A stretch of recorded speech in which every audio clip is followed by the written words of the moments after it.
साथियों लगातार बने रहिए इस चैनल के साथ, लाइक कीजिए और सब्सक्राइब कीजिए जुड़े रहिए आगे के इन्फॉर्मेशन के लिए। और पीछे की वीडियो में पिछले वीडियो में जाकर देख सकते हैं इससे पहले का क्वेश्चन इसमें दिया गया है।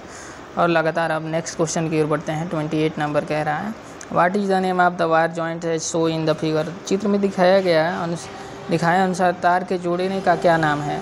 ये कह रहा है एरियल टैप जॉइंट, A2 कह रहा है नाडेड टैप जॉइंट, A3 कह रहा है duplex cross tap joint, A4 कह रहा है डबल क्रॉस टैप जॉइंट। तो 28 का जो राइट आंसर होगा वो होगा A2 नॉटेड टैप जॉइंट। क्या होगा? Noted tap joint. ठीक है, नेक्स्ट क्वेश्चन की ओर बढ़ते हैं। 29 कह रहा है, what is the full form of XLPE cable. XLPE cable का पूर्ण रूप क्या है। A1 कह रहा है cross line poly ethylene, A2 कह रहा है access line phases earthing, A3 कह रहा है cross linked poly ethylene, A4 कह रहा है axis length paper and ebonite. तो क्वेश्चन नंबर 29 का राइट आंसर होगा A3 cross linked poly ethylene. A3 हो जाएगा इसका राइट आंसर। ठीक है, नेक्स्ट क्वेश्चन की ओर बढ़ते हैं। 30 कह रहा है, how many electrons are 3 in the valence shell of copper atom. तांबे के परमाणु के संयोजन कोष कितने इलेक्ट्रॉन होते हैं। A1 में 1 कह रहा है, A2 में कह रहा है 1/2, A3 में 2/8, 8/4 में कह रहा है कि 8 1 18। तो इसका जो राइट आंसर होगा 30 का वो होगा A1 1। ठीक है, नेक्स्ट क्वेश्चन की ओर बढ़ते हैं। 31 कह रहा है, which effect of the electric current takes place in the neon lamp में विद्युत धारा का कौन सा प्रभाव होता है। A1 कह रहा है ऊष्मीय प्रभाव, A2 कह रहा है चुंबकीय प्रभाव, A3 कह रहा है रासायनिक प्रभाव, A4 कह रहा है गैसीय आयनीकरण प्रभाव। तो 31 का जो राइट आंसर होगा A4 कह रहा है गैसीय अनिकरणीय प्रभाव, A4 हो जाएगा। ठीक है, नेक्स्ट क्वेश्चन की ओर बढ़ते हैं। 32 कह रहा है, what is the unit of insulating resistance. Insulation प्रतिरोध की इकाई क्या है। A1 कह रहा है ओम, A2 कह रहा है किलो ओम, A3 कह रहा है मिली ओम, A4 कह रहा है मेगा ओम। तो 32 का जो राइट आंसर होगा A4 होगा मेगा ओम होगा इसका राइट आंसर। नेक्स्ट क्वेश्चन की ओर बढ़ते हैं। 33 कह रहा है, एल्युमिनियम कंडक्टरों को सोल्डर करने के लिए किस प्रकार के सोल्डरिंग फ्लक्स की उपयोग किया जाता है। A1 कह रहा है टेलो, A2 काइनल फ्लक्स, A3 कह रहा है जिंक क्लोराइड, A4 कह रहा है सेल एमोनिया। 33 का जो राइट आंसर होगा A2 होगा काइनाइल फ्लक्स। ठीक है, A2 होगा। ठीक है, नेक्स्ट क्वेश्चन की ओर बढ़ते हैं। 34 कह रहा है, what is the name of the parts marked X in UG cable as show in figure. जैसे कि चित्र में दिखाए गए UG केबलों में X के रूप में चिन्हित भाग का क्या नाम है। A1 कह रहा है सर्विंग, A2 कह रहा है बेडिंग, A3 कह रहा है हार्मोनिंग, A4 कह रहा है लेंथ सीट। तो इसका जो 34 का राइट आंसर होगा A4 होगा लेंथ सीट। ठीक है, नेक्स्ट क्वेश्चन की ओर बढ़ते हैं।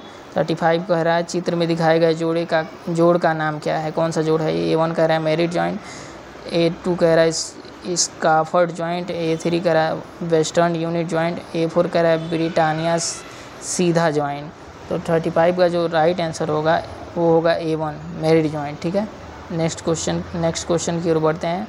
36 कह रहा है, what is the use of Britannia T joint. Britannia T joint का उपयोग क्या है। A1 कह रहा है लाइनों की लंबाई बढ़ाना, A2 कह रहा है आंतरिक और बाह्य वायरिंग स्थापित करना, A3 कह रहा है कंडक्टर पर यांत्रिक तनाव की आवश्यकता नहीं है, A4 कह रहा है ओवरहेड लाइनों से सर्विस कनेक्शन को टैप करना। तो 36 का जो राइट आंसर होगा A4 होगा A4 ओवरहेड लाइनों से सर्विस कनेक्शन को टैप करना। ठीक है, नेक्स्ट क्वेश्चन की ओर बढ़ते हैं। चित्र में दिखाए गए वोल्टेज UG केबल X के रूप में चिन्हित भाग का क्या नाम है। A1 कह रहा है पटसल फाइलिंग, A2 कह रहा है आर्मिंग, A3 लेड शीथ और A4 कह रहा है पेपर इंसुलेशन। तो 37 का जो राइट आंसर होगा A3 होगा लेथ सीट। इसका राइट जो आंसर होगा लेथ सीट होगा। ठीक है, नेक्स्ट क्वेश्चन की ओर बढ़ते हैं। 38 कह रहा है, UG केबल में बेड इंसुलेशन का उद्देश्य क्या है। A1 कह रहा है केबल को यांत्रिक क्षति से बचाना, A2 कह रहा है केबल का नमी एवं गैस बचाना, A3 कह रहा है आर्मनिंग को वायुमंडलीय स्थितियों से बचाना और A4 कह रहा है धात्विक कवच को क्षरण से बचाना। 38 का जो राइट आंसर होगा A4 हो जाएगा। धात्विक कवच को क्षरण से बचाना। ठीक है, नेक्स्ट क्वेश्चन की ओर बढ़ते हैं। 39 कह रहा है इकाइयों की प्रणाली के 2 प्रकार होते हैं, कौन से? A1 कह रहा है ब्रिटिश और मैट्रिक्स, A2 गुरुत्वाकर्षण और गैर गुरुत्वाकर्षण, A3 मौलिक और व्युत्पन्न, और A4 कह रहा है मैट्रिक और इंटरनेशनल। तो 39 का जो राइट आंसर होगा वो होगा A3 मौलिक और व्युत्पन्न। ठीक है, ये फंडामेंटल एंड डेरिवेटिव। ठीक है, नेक्स्ट क्वेश्चन की ओर बढ़ते हैं। 40 कह रहा है इनमें से मूलभूत इकाई कौन सी है? फंडामेंटल यूनिट्स कौन सा है? A1 कह रहा है लेंथ मास वॉल्यूम, A2 कह रहा है लेंथ मास टाइम, A3 कह रहा है लेंथ मास एरिया, और A4 कह रहा है लेंथ प्रेशर वैल्यू। तो इसका जो राइट आंसर होगा A2 होगा लेंथ मास और टाइम, लेंथ मास टाइम। ठीक है, नेक्स्ट क्वेश्चन की ओर बढ़ते हैं। 41 कह रहा है व्हाट्स डिनोट्स लेटर M इन MKS सिस्टम? MKS प्रणाली में M अक्षर क्या दर्शाता है? A1 कह रहा है माइल, A2 कह रहा है मीटर, A3 कह रहा है मिलीमीटर, A4 कह रहा है माइक्रोन। तो ये तो बहुत ही सिंपल है, इसका जो राइट आंसर होगा 41 का वो होगा A2 मीटर।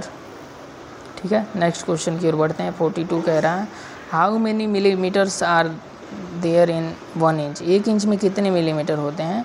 A1 कह रहा है 2.54 mm, A2 कह रहा है 25.4 mm, A3 कह रहा है 24.55 mm, A4 कह रहा है 2.45 mm। तो इसका जो राइट आंसर होगा वो 1 इंच में होता है 25.4 mm, A2 इसका राइट आंसर हो जाएगा। 43 की ओर बढ़ते हैं। कन्वर्ट डेसिमल 0.0006592 टू फ्रैक्शन, इसको दशमलव का भिन्न करना है, साधारण में बदलें। तो इसका जो आप लोग ना कन्वर्ट कर सकते हैं। मैं अगर इसमें सॉल्व करूँगा तो वीडियो काफ़ी लंबा हो जाएगा, इसलिए आप इसको सॉल्व कर सकते हैं। तो जो 43 है ना, 43 का राइट आंसर हो जाएगा इसका A4, ये वाला हो जाएगा। आप सॉल्व करके मिला सकते हैं एक बार। ठीक है, अब नेक्स्ट क्वेश्चन की ओर चलते हैं। 44 कह रहा है what is the sequence root of 5 to 9? 5 to 9 का वर्गमूल क्या है ये निकाल लेना है आपको। ठीक है, इसके लिए आपको क्या करना है, जो देखिए जो 44 है इसका राइट आंसर होगा A2 23। ठीक है, देखिए इसका जो होगा 23। इसके लिए आपको क्या करना है, देखिए इसके लिए आपको क्या करना है, ये देखिए इसके लिए आपको करना है जैसे 23 × 23 कर देना है। इसके बाद जो टोटल आएगा वो होता है 5 to 9। ठीक है, ये हो जाएगा। ठीक है, नेक्स्ट क्वेश्चन की ओर बढ़ते हैं। 45 कह रहा है identify the conventional symbol of material. चित्र में दिखाया गया सामग्री को प्रारंभिक प्रतीक क्या पता लगाएं? ठीक है, ये क्या है? A1 कह रहा है वाटर है, A2 कह रहा है कंक्रीट है, A3 कह रहा है ठोस है, और A4 कह रहा है ग्लास है, कांच। तो इसका जो राइट आंसर हो जाएगा, ठीक है, 45 का राइट आंसर होगा A1, ये वाटर है, दिख रहा है, सिंपली वाटर है। ठीक है, नेक्स्ट क्वेश्चन की ओर बढ़ते हैं। कह रहा है identify the conventional of symbol of material. चित्र में दिखाया गया सामग्री पारंपरिक प्रतीक का पता लगाएं। A1 कह रहा है लेड है, A2 कह रहा है ग्लास है, A3 कह रहा है कांच, और A3 कह रहा है लकड़ी है, और A4 कह रहा है कागज़ है, पेपर है। तो इसका जो राइट आंसर होगा A3 है, ये है जो ये लकड़ी है। ठीक है, ये लकड़ी है। नेक्स्ट कह रहा है चित्र में दिखाया गया उपकरण का नाम की पहचान करें। ये क्या है? A1 कह रहा है सेट स्क्वायर है, A2 कह रहा है प्रोटेक्टर, A3 फ्रेंच कर्व, और A4 टी स्क्वायर। तो इसका जो राइट आंसर होगा वो होगा प्रोटेक्टर है। ठीक, नेक्स्ट क्वेश्चन की ओर बढ़ते हैं। 48 कह रहा है identify the name of sequence set square. Set square का नाम खोजे। इसका क्या कह रहा है? A1 कह रहा है 50 सेट है, 60 डिग्री सेट है, A3 कह रहा है 30 है, A4 कह रहा है 45 है। तो इसका जो राइट आंसर होगा वो A4 होगा, 45 है, ये 45 डिग्री का सेट स्क्वायर है। ठीक है, नेक्स्ट क्वेश्चन की ओर बढ़ते हैं। कह रहा है compass use to draw for. Compass का उपयोग किस चीज़ की ड्रा करने के लिए कह रहा है? A कह रहा है रेक्टेंगुलर, 2 कह रहा है सीक्वेंस, A3 कह रहा है सर्कल, A4 कह रहा है त्रिकोण। ठीक है, तो 49 का जो राइट आंसर होगा A3 सर्कल। इससे हम सर्कल बनाते हैं, ठीक है। नेक्स्ट क्वेश्चन की ओर चलते हैं। नेक्स्ट क्वेश्चन 50 नंबर कह रहा है which title block position in concrete as standard practice. A1 होगा इसमें से, A2 होगा कि A3 होगा कि A4 होगा, ये कह रहा है कौन सा सीक्वेंस करेंगे, ठीक है। तो इसका जो होगा राइट आंसर होगा A1, ये होगा A1, ठीक है। A1 वाला राइट होगा, ठीक है। नेक्स्ट क्वेश्चन की ओर चलते हैं।